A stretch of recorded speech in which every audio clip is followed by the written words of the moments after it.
목사님 나오셔서 보혜사 성령님이라는 제목으로 말씀 전하실 때 귀한 은혜 받으시기 바랍니다.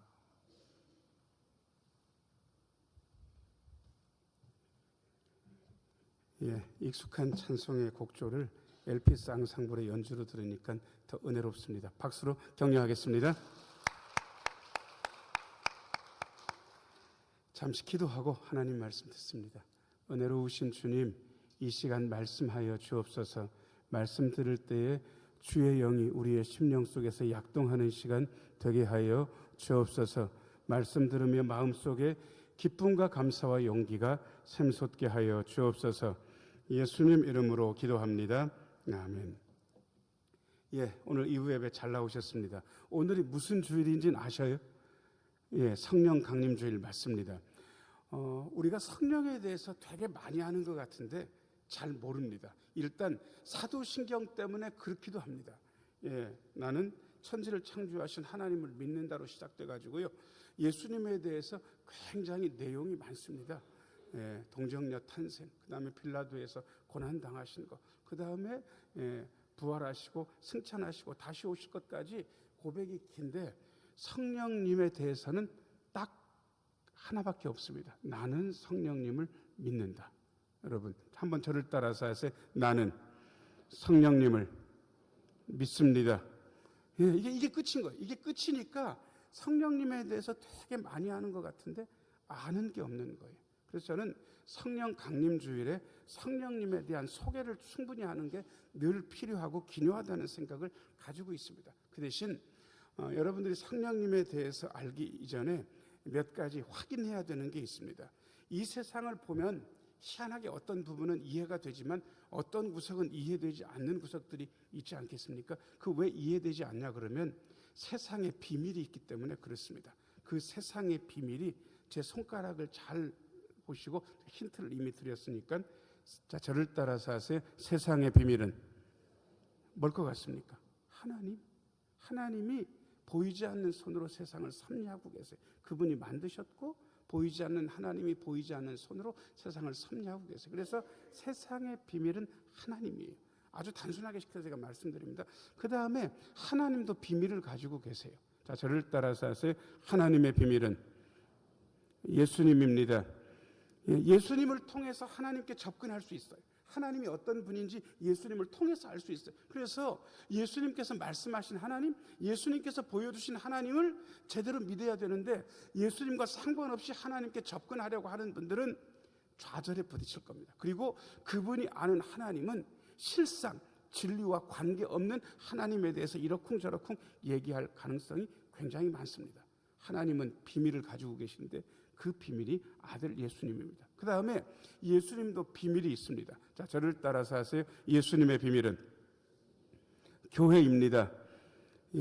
바울 사도께서 너무 정확하게 얘기하신 대로 예수 그리스도는 교회에 뭐라고 하셨는지 아세요?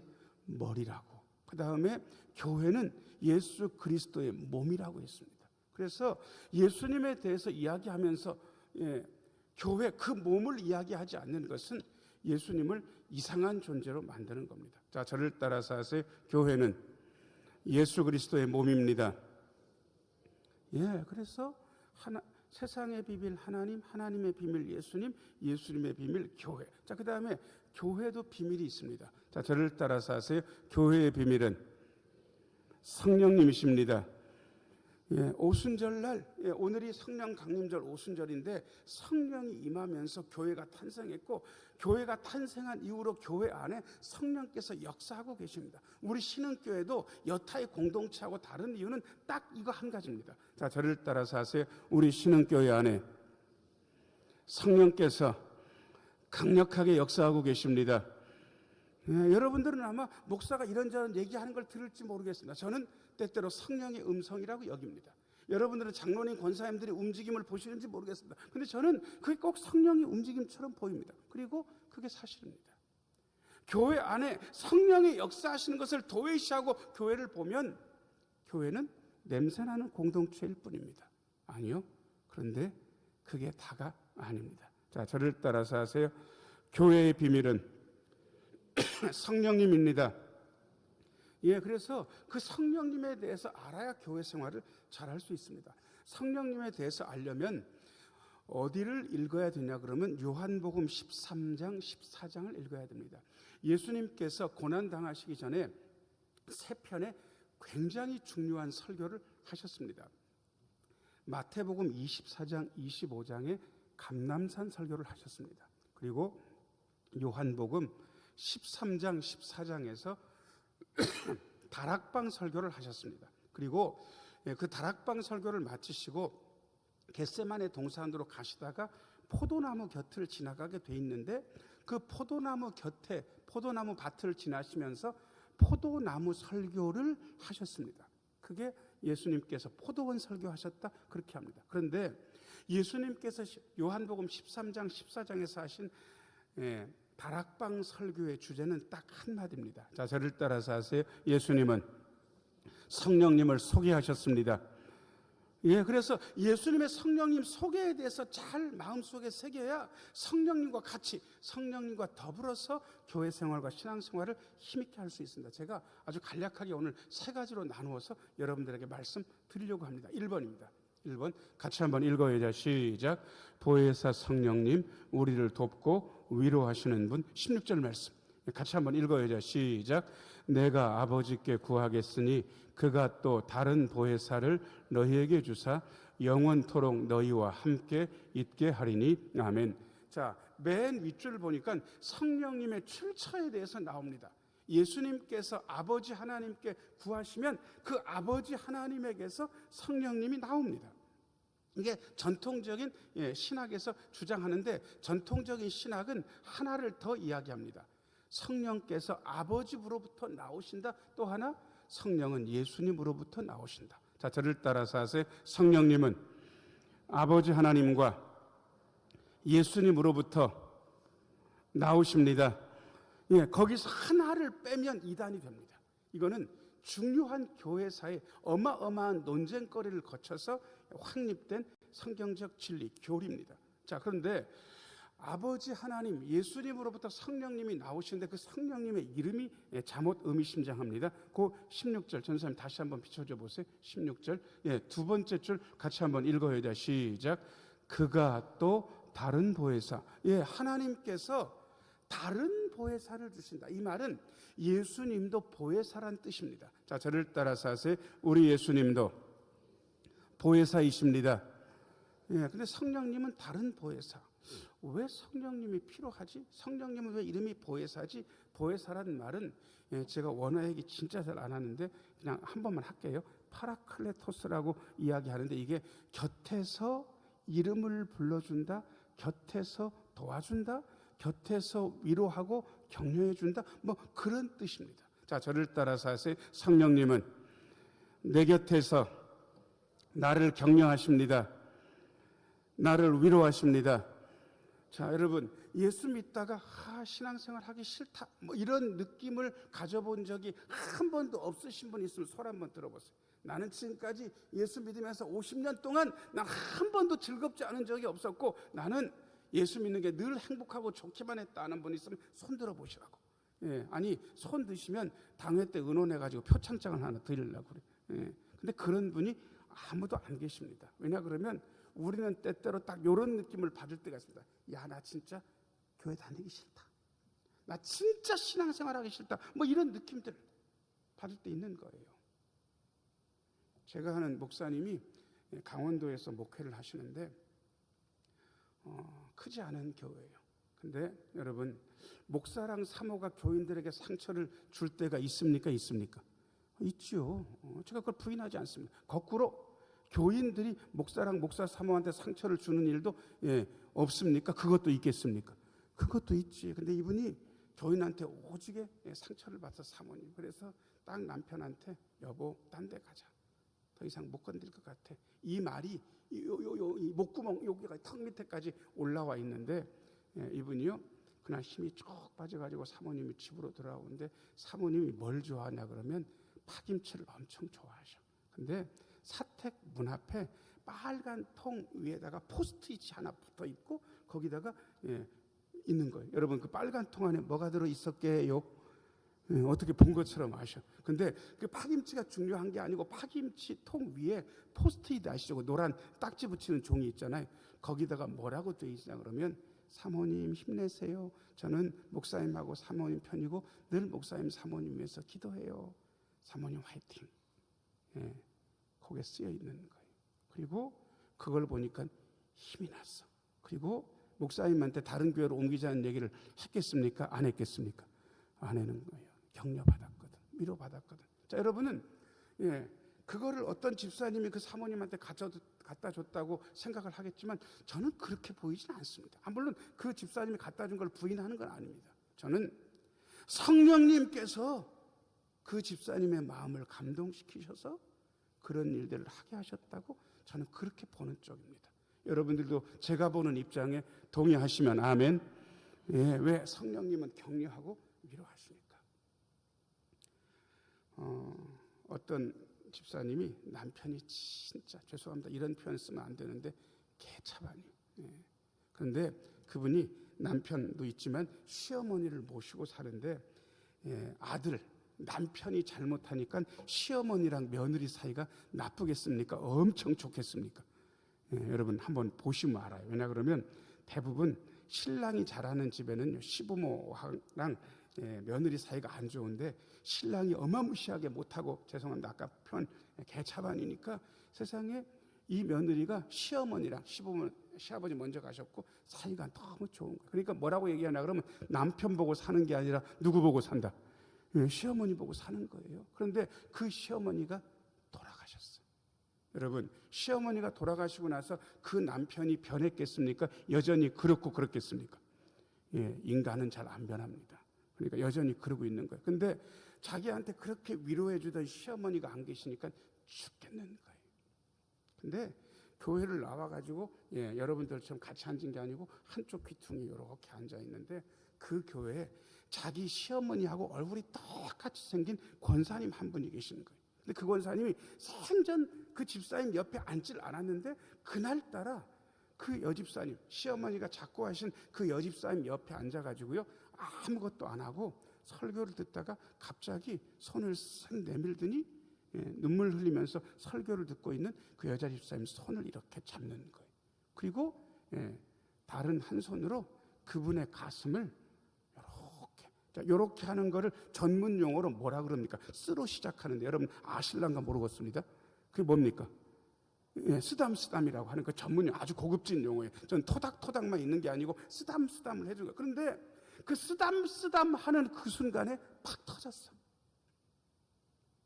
딱 그날 어떤 결심 가지고 왔냐 그러면 내가 이 인간하고는 못 산다. 진짜 갈라서고 말지 더 이상은 안 살겠다라고 결심하고 왔는데 딱 자기를 사랑하고 좋아했던 시어머님이랑 얼굴이 똑같은 그 권사님이 그날따라 옆에 앉아서 손을 잡아줬지 가슴을 쓰담쓰담 해줬단 말이에요. 여러분 이혼하고 싶은 생각이 사라졌겠습니까? 사라졌겠습니까? 사라진 거예요. 누가 하신 겁니까? 물론 그 권사님이 하긴 했어요. 누가 하셨냐고. 이럴 때 우리는 영적인 눈으로 얘기할 수 있습니다. 자, 저를 따라서 하세요.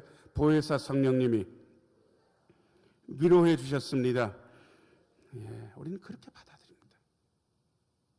하나님께서 사람을 통해서 역사하시거든요. 자, 그런데 여러분 16절 말씀 읽고 여러분들이 조금 오해되는 게 있을까 봐 제가 설명을 좀 드려야 될 것 같습니다. 밑에 두 줄 같이 한번 읽겠습니다. 시작. 너희에게 주사 영원토록 너희와 함께 있게 하리니. 지금 예수님께서 고난 당하시기 전에 승천하시기 전에 제자들과 뭐를 얘기하시냐 그러면 내가 하늘로 갈 거야. 내가 하늘로 가면 나는 니들이랑 같이 못 있어. 근데 니들이랑 영원히 같이 있는 어떤 존재를 보내줄 건데 그 존재는 내가 니들이랑 있는 거랑 똑같은 그런 느낌을 받게 될 거야. 이렇게 말씀하시는 거예요. 자, 그러면 여기까지 설명을 드려놓고 자, 여러분 예수님께서 지금 어디에 계십니까? 자, 1번 예수님께서 육신의 몸을 입고 저 땅 밑에 계신다. 2번 하나님 보좌 우편에 계신다. 자, 1번과 2번 중에 여러분들이 골라보세요. 1번입니까? 2번입니까? 2번이에요. 아니 여러분 성경 보셨잖아요. 부활하시고 40일 동안 계시다가 40일이 다 끝나는 어느 날 제자들 보는 데서 두둥실 떠가지고 나중에 구름이 쌓여 보이지 않았지만 어디로 가셨습니까? 아니 대답을 안 하시네. 자, 저를 따라서 하세요. 우리 예수님은 하늘로 가셨습니다. 왜 하늘로 가셨어요? 여러분, 그래서 천국에 대해서 여러분 이상하게 생각할 필요 하나도 없어요. 천국은 예수님께서 육신의 몸을 입으시고 가신 어떤 곳이, 거기는 장소적인 의미가 있어야 돼요. 제가 너무 보수적으로 얘기합니까? 아니에요. 모든 개혁 신학에서 이걸 인정합니다. 이걸 인정하지 않으면 그냥 자유주의 신학인 거예요. 예수님은 육신으로 하나님 보좌 우편에 계세요. 그런데 예수님께서 성령을 보내주셔서 우리를 돕고 위로하시는데, 이제는 예수님은, 자, 저를 따라서 하세요. 예수님은 성령님 안에서 모든 곳에 모든 시간에 우리와 함께 계십니다. 예, 예수님의 영을 통해서 그렇다는 거예요. 예수님의 육신이 여기저기 있다, 이 뜻은 아닙니다. 예수님의 영, 성령께서 우리 곁에서 우리를 돕고 위로하신다고. 그래서 보혜사 성령님이라고 이야기하는 거예요. 제가 아주 보수적인 입장에서, 정통적인 입장에서 여러분들에게 말씀드렸습니다. 그 다음에 두 번째입니다. 두 번째, 같이 한번 읽어야죠. 시작. 진리의 성령님, 진리를 깨닫게 하시는 분. 예, 17절. 예, 네 번째 줄까지만 같이 한번 읽겠습니다. 시작. 그는 진리의 영이라 세상은 능히 그를 받지 못하나니 이는 그를 보지도 못하고 알지도 못함이라. 아멘. 자, 저를 따라서 하세요. 성령님은 진리의 영입니다. 진리 대신 예수님을 증언하는 영. 예수님은 오셔서 당신 생각을 얘기하시는 분이 아닙니다. 자, 저를 따라서 하세요. 예수님은 하나님의 생각을 말씀하셨고, 성령님은 예수님의 뜻을 말씀하십니다. 하나도 어긋나지 않습니다. 그래서 삼위일체가 그야말로 톱니바퀴 돌아가듯이 그렇게 돌아가게 돼 있습니다. 성령님이 오셔가지고, 야, 아까 예수님 왔다 가셨는데 무슨 말씀하시디? 야, 이건 이렇다고 말씀하시디? 야, 그 말 거짓말이다. 그건 아니다. 그건 아니야. 그 양반이 약간 이상해졌나 보다. 나는 다르게 생각한다. 뭐 이런 식으로 응답받았다면 그건 이단 중에 상이단입니다. 하나님 말씀이나 예수님의 뜻이나 성령님의 감동이나 완벽하게 일치합니다. 그걸 일컬어 이렇게도 얘기할 수 있습니다. 자, 저를 따라서 하세요. 성령님은 진리이신 예수님의 말씀을 우리에게 드러내십니다. 예, 그래서 여러분, 말씀을 읽을 때 우리의 태도가 굉장히 중요합니다. 그냥 우리는 이게 은혜로운 말씀이니까 그냥 읽는다 이렇게 하잖아요. 근데 여러분, 말씀 읽기 전에 한 30초, 아니 30초 아니면 한 15초만 쓰시면 어떻겠습니까? 자, 그 15초 쓰시는 방법을 제가 일러드릴 테니까 말씀을 읽기 전 여러분이 성경책을 펼쳤다고 생각을 하고 이렇게 기도하는 거예요. 자, 저를 따라서 기도 한마디 하겠습니다. 하나님, 성령님께서 우리 마음을 비추셔서 이 진리의 말씀을 깨닫게 하옵소서. 예, 어떤 분 또 이렇게 얘기하기도 합니다. 계시의 말씀을 읽는 중에 살아계신 하나님의 음성, 성령님의 감동을 느끼게 하옵소서. 그렇게 기도하기도 합니다. 근데 그거 아세요? 그 기도를 진실로 한 다음에 성경을 읽는 거하고 그런 과정을 생략하고 성경을 대할 때 느낌도 다르고 옳은 것도 많이 다릅니다. 여러분, 그냥 짧게 한마디, 더 짧아도 상관없습니다. 하나님, 제가 성경 말씀 읽습니다. 성령님께서 제 마음을 비추셔서 이 진리의 말씀을 잘 깨닫게 하옵소서. 그렇게 기도합니다. 그 다음에 또 하나가 있습니다. 성경 말씀 읽어보니까 하나님의 뜻이 참 분명한데 세상에서 우리의 결정은 사실은 그거하고 좀 다릅니다. 하나님의 말씀은 원칙적으로 너무 분명한데 지금 이사를 해야 되는데, 자, A 장소로 가야 되는지 B 장소로 가야 되는지 여러분 어떻게 결정합니까? 어느 게 좋은지 아시겠어요? 사업을 동업을 하는데 둘 다 투자 제한을 했는데 이 둘을 셋이서는 못해요. 이 사람을 택하든지 저 사람을 택하든지 택해야 되는 거예요. 여러분, 여러분들이 잘 아시겠어요? 누구를 택할지? 어려워요. 쉽지 않아요. 자식이 뭔가를 물어볼 때, 야, 나는 모르겠다. 이렇게 하는 게 나은지 저렇게 하는 게 나은지. 여러분, 어떻게 이야기하시려고 그럽니까? 이럴 때 성령님의 조언이 필요합니다. 자, 고개를 들고 저를 따라서 하세요. 성령님, 저에게 조언을 내려주세요. 성령님 충고해 주세요. 알려주세요. 뭐든지 상관없습니다. 물어야 됩니다. 왜? 그분은 틀리지 않는 성령님. 저는 전문가들이 틀리는 거를 굉장히 많이 봤습니다. 여러분, 뭐 한참 예전 가수입니다만 서태지와 아이들 아시는지 모르겠습니다. 한 10년은 우리나라 가요계를 씹어 먹은 것 같습니다. 근데 그 서태지와 아이들이 처음에 데뷔할 때 음악 프로그램에서 데뷔를 했습니다. 어떤 프로그램, 제가 똑똑히 그걸 봤어요. 음악 전문가 유명한 세네 사람이 그 심사에서 점수를 매기고요. 그때 서태지와 아이들도 있었고 신효범 씨도 같이 아무튼 했는데, 신효범 씨는 점수가 원래 노래 잘하는 가수니까 많이 나왔어요. 거의 90몇 점 나왔나 그랬는데, 서태지와 아이들은 그때 몇 점을 받았냐 그러면 79점을 받았나 80점을 받았나, 그 오디션 프로그램에서 그 점수 받는 거는 거의 안 된다 그런 거예요. 못하는 것 같지 않지만 이런 실험적인 노래가 사람들의 마음을 끌 수 있을지 우리는 확답할 수 없다라고 심사위원들의 중론이 그랬어요. 근데 여러분, 그 뒤로 어땠는지 아세요? 한 10년 동안 우리나라 가요계를 씹어먹은 게 서태지와 아이들입니다. 전문가가, 거기 앉아있는 전문가가 그 분야에서 10수년 동안, 아니 20몇 년 동안 있는 사람들인데 하나도 거기에 대해서 맞추지 못했던 거예요. 보통 사람들의 질병에 대해서 의사 선생님이 전문가라고들 합니다.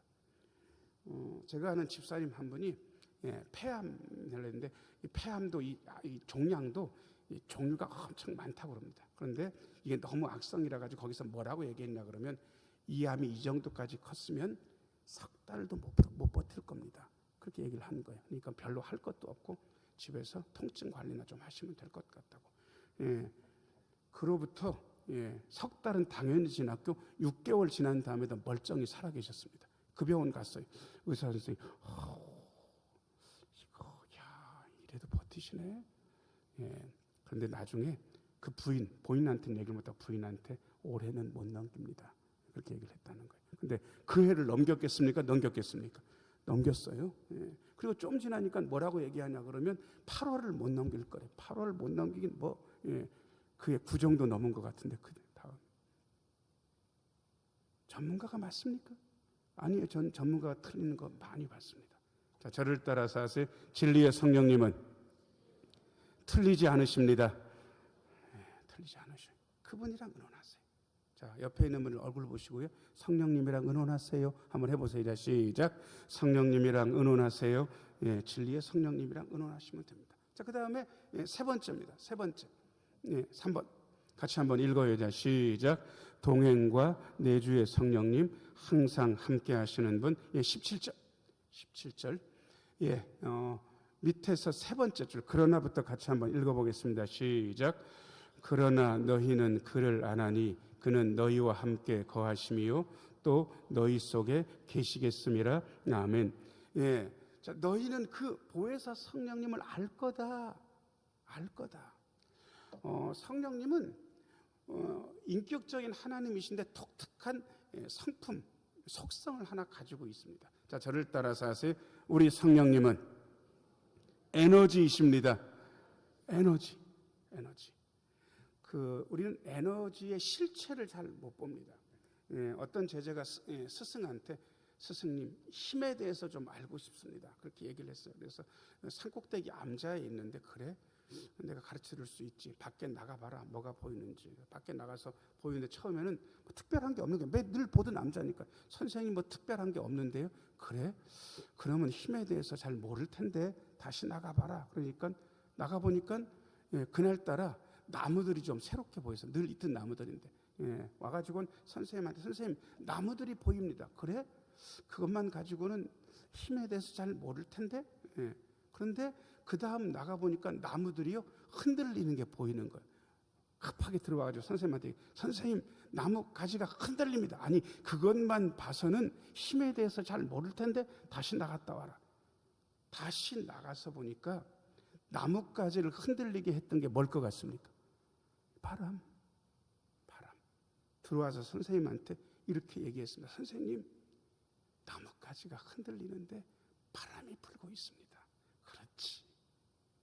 나뭇가지가 흔들리는 것만 보면 너는 힘에 대해서 모를 거야. 나뭇가지가 흔들리게 하는 그 어떤 것이 힘의 근원이야. 그렇게 얘기했습니다. 여러분이 힘, 성령님의 실체를 붙잡을 수는 없을 겁니다. 그런데 여러분, 바람이 불면 뭐가 흔들린다고요? 나뭇가지가 흔들리듯이 성령님의 역사는 봅니다. 자, 저를 따라서 하세요. 우리는 성령님의 역사를 볼 수 있습니다. 자, 성령님의 역사. 바람은 나뭇가지를 흔들리게 하는데 성령님은 우리 곁에, 우리 안에 계셔서 뭘 하시는가? 이게 중요합니다. 성령님은 우리를 바꾸십니다. 변화시키십니다. 자, 저를 따라서 하세요. 성령님은 우리를 변화시키십니다. 예, 그분이 변한 것 보니까 성령께서 그분 안에서 역사하신 것을 알게 되는 거예요. 나뭇가지가 이미 흔들렸거든요. 바람이 부는 것을 그제야 깨닫듯이 그분이 변했어요. 놀랍게 변했어요. 그래서 바람을 보는 것처럼 성령님의 역사를 보는 거예요. 우리 안에 성령께서 역사하셔서요, 놀랍게 변하던 분들이 엄청 많거든요. 저는 이렇게 막 손가락으로 꼽을 수 있거든요. 자, 저를 따라서 하세요. 성령께서 사람 안에 계셔서 사람을 거룩하게 변화시키십니다. 예, 성령은 동행하고 내주하시면서 그런 거 하시는 거예요. 그 대신 이렇게 하나님의 성령님의 변화를 경험하기 위해서 뭐 해야 되냐 그러면요, 중요할 때가 있습니다. 중요한 결정할 때, 혼란스러울 때, 영적으로 침체될 때 성령님과 의논하시면 됩니다. 자, 저를 따라서 하세요. 중요한 결정을 할 때, 혼란스러울 때, 영적으로 침체될 때 우리는 성령님과 의논할 수 있습니다. 예, 제가 굉장히 세속적인 용어를 쓴 걸 여러분들이 알고 계셔야 됩니다. 저는 기도라고 말씀드리지 않았습니다. 의논한다고 말씀드렸습니다. 사랑하는 여러분, 보혜사 성령님, 진리의 성령님, 동행하시고 내주하시는 성령님, 제가 세 가지로 나눠 말씀드렸고요. 제가 문장을, 세 문장을 좀 길지만 적어왔습니다. 여러분들이 아마 같이 보실 수 있을 것 같습니다. 화면은 좀 작을 것 같은데 맨 위에 석 줄 같이 한번 읽겠습니다. 시작.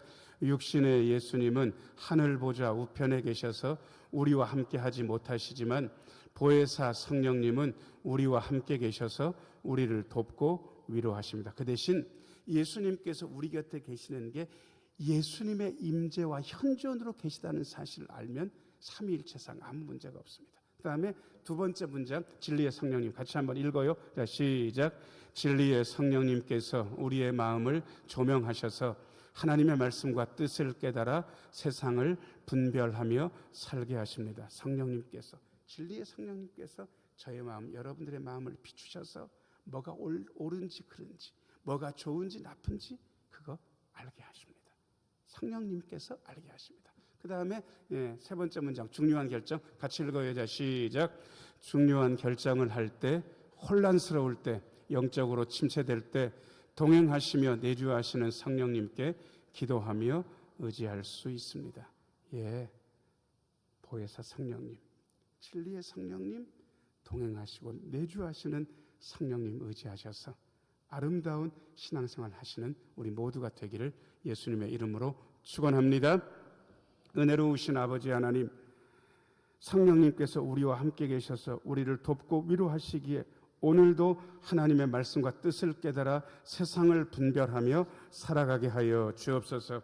중요한 결정할 때, 혼란스러울 때, 영적으로 침체될 때 우리와 동행하시며 우리 안에 내주하시는 성령님께 기도하며 의지하게 하여 주옵소서. 놀라운 은혜가 더 드러나게 하여 주옵소서. 예수님 이름으로 기도하옵나이다. 아멘.